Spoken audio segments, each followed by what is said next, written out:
Great, thank you very much, and thank you all again for taking time out of your busy schedules to join us here tonight. My name is Patricia Quinn, and I'm the Executive Director of the Northern New England Passenger Rail Authority.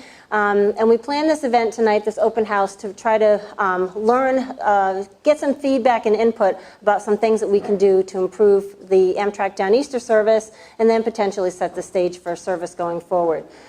Our priority is to sustain the Amtrak Downeaster service. It took a lot of effort to get it established. It was a citizens initiative. Train Riders Northeast got petitions to get the service started. But, and we want to sustain it and grow, but we also want to do more. Because even though the Downeaster travels along the most heavily traveled corridors in the state, next to I-295 and I-95, and through some of the most densest areas of population, most people only use the Downeaster to travel to Boston. And we want to find out why. We want to actually diversify the market base so that the existing Downeaster service is really more appealing to people in this region. And so people consider to use the existing service to travel between Brunswick and Portland, or Freeport and Saco, or any of the stations that we serve. We really want to transport more riders within Maine with the existing service that we have, attract more work and business-related travelers, and really improve our connectivity to the regional transit providers. Shovel-ready project that we have is something that we call the Wells Siding Project. What the Wells Siding Project will do is it's designed mostly to improve reliability of the Downeaster. It's a 6-mile extension of double track down in Wells, where we have a lot of bottlenecks with our trains. As part of that, we're going to add a second passenger platforms so that two trains that are meeting each other in opposing directions can stop and people can get on and off the train at the same time. Right now they have to stop and back up. But as a result of adding that extra capacity, there's kind of an extra bonus that it's going to give us the ability to add a 6th round trip, not all the way to Boston, but between Brunswick and Wells. What this 6th round trip will do is it'll enable us to provide an inbound commute trip from southern Maine into Portland and Freeport and Brunswick. Right now, if you look at the little arrow that's pointing down and the white, the Downeaster train departs Brunswick in the morning, and then it gets into Portland at 5:20, 8:20, noon, and then into the afternoon. This trip would be timed to get in about 6:20 in the morning. And then on the reverse, right now, the first northbound train to arrive into Portland doesn't get in until 11:40 in the morning. And this would give a travel time that would be about 7:55 in the morning, somewhere before 8 o'clock. That would allow people in southern Maine to be able to travel up and take the train to work. We're pretty excited about this, and we've actually applied for funding and hope that this project actually can move forward within the next couple of years. The next thing we want to think about is we're thinking about is the station in West Falmouth, and lots of folks said that they were interested in more stations. So we talked a little bit earlier about the Downeaster. The rail line actually runs kind of in between I-295 and I-95. And we do have 3 stations that intersect with I-295, Brunswick, Freeport, and Portland. But even though we do run sections that are right near I-95, there are no stations that are convenient to that. And if you think about folks in Lewiston, Auburn, which I know that there are many people here, in the Gray area, Raymond, up in north and west of Portland, if you want to get to Portland, or you even want to get to take the Downeaster out of Portland, you had to come down the turnpike, you got to go all the way down to exit 7, turn around and come back north again. So it's not really convenient to get from that area to downtown Portland via the highway. So we've actually looked at identified a spot where that little star is, which really is the intersection of the rail line, the Downeaster rail line, and I-95. And it's actually at exit 53 off the main turnpike. It's known as West Falmouth Crossing. It's a shopping center.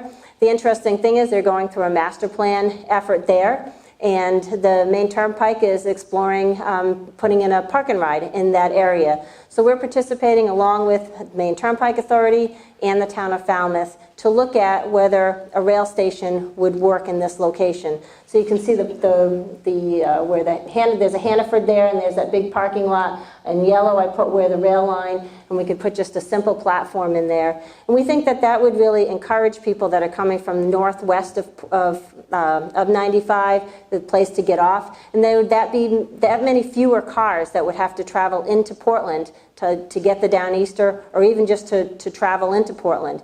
Incidentally, By rail, it's 11 minutes from that location out at 95 to downtown Portland, to where a mainline station would be. It only takes 11 minutes by train, and it's probably about 20 if you were to drive it. And of course, all roads come back and lead to Portland. And the reason we wanted to have this kickoff meeting here is because Portland is obviously the centerpiece. It's the biggest city in the state of Maine. It's the biggest employment center. And it's really the hub of economic activity for this region. And it plays a critical role in not only how the Downeaster service develops and grows, but how other services may grow and thrive as well. The thing with the existing Portland Transportation Center is it's served us very well for almost 19 years, but it's getting tired. We share that facility with Concord Coach Lines, and there's some Metro bus service into it, but more than 1 million people a year go through that facility. And it's really, as we've grown, as our business has changed, the existing facility isn't adequate. There's limited parking. There's limited places for the buses to park their buses and to circulate around. There's also limited track capacity. There's only one track, and so we have a lot of rail bottlenecks in that area. There's also, poor connectivity. It's located a little bit outside of downtown from a passenger standpoint. But from a railroad perspective, it's located on a branch line, which for us is kind of a big deal. If you look at this next drawing, this is kind of the blue line represents the Downeaster rail line. So you can see the arrow that points up is where the train comes into Portland and goes up to Brunswick, and then Boston would be down. And you see that little dotted line that leads to the star. That's where our current station is. So imagine our train has to come in every day. It goes off more than a mile to this branch line, discharges and receives passengers in Portland, and then has to back all the way up again to go to Brunswick and Freeport. Our initial thought was that we could put in a Y track, which is a potential solution, a third track that would come in that would allow the train to come in and turn around. And that's still a potential, but it's a costly option and really only results in a time savings of about 5 minutes. Right now it takes 15 minutes for us to turn that train around. So we really think that a relocated station, one that's on the main line where the Downeaster could just come in and stop and then go, really provides the best service to our passengers. We're working with the Maine Department of Transportation, with Concord Coach Line, with the stakeholders, and with GPCOG to look at what the options are, whether we stay in the existing station and provide the upgrades that are needed to support service there, or look for a new location. So I think we'll be getting some information on that in the coming months. We want to do the best that we can for our passengers, and we're always looking at ways to increase our ridership, increase our revenue, and make it a better travel experience. Incidentally, talking about that 15-minute travel time savings, right now the scheduled travel time between Brunswick and Portland is 50 minutes, 50. If we moved out to the mainline station, that would become 35 minutes. So we'd take 15 minutes off that travel time. We also think that being in a more centralized location would give us the opportunity to grow service and add more services. And as we participated, we'll talk in a minute about some of the studies that we've done to add more services on. The more space we give ourselves to grow, the more we can support the future. So there'll be some questions about this coming up.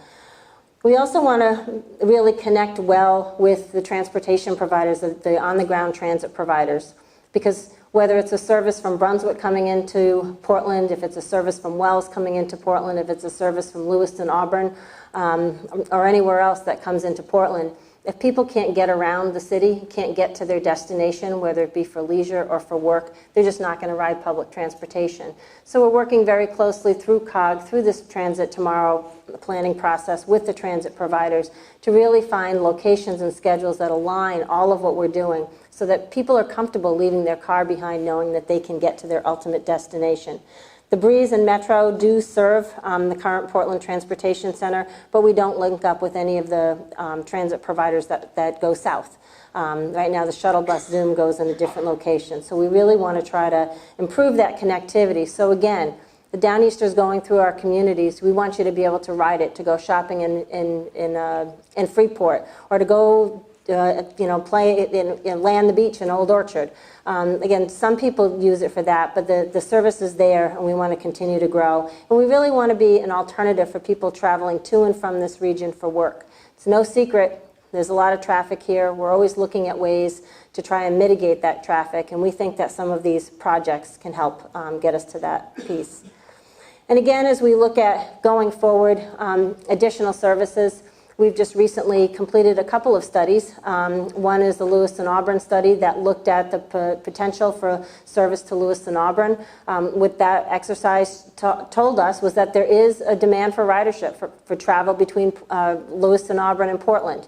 And there's many alternatives of how to get here, and our study group worked and kind of whittled down some alternatives. But we think there's some really great opportunities to move that forward. The next step would be to look at what is the impact if we were to be able to establish a new service, which it wouldn't be Downeaster service, it would be a new commuter service between Lewiston, Auburn, and Portland. What would the benefits be that would help lead to being able to get the funding to be able to construct and sustain it? And we also participated in a study that looked at a shuttle service, a rail shuttle service between Westbrook and downtown Portland. Getting between those two locations by train, again, it's about a 15-minute travel time, but being able to connect the communities west of Portland, especially with the new development. The developers of Rock Row actually helped fund this study and asked us to do it to see if there's any viability.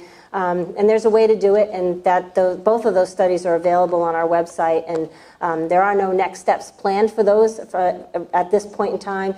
But again, if we make the right steps with the existing service and kind of get people used to riding the train and make the existing service more successful, it will support other services developing going forward.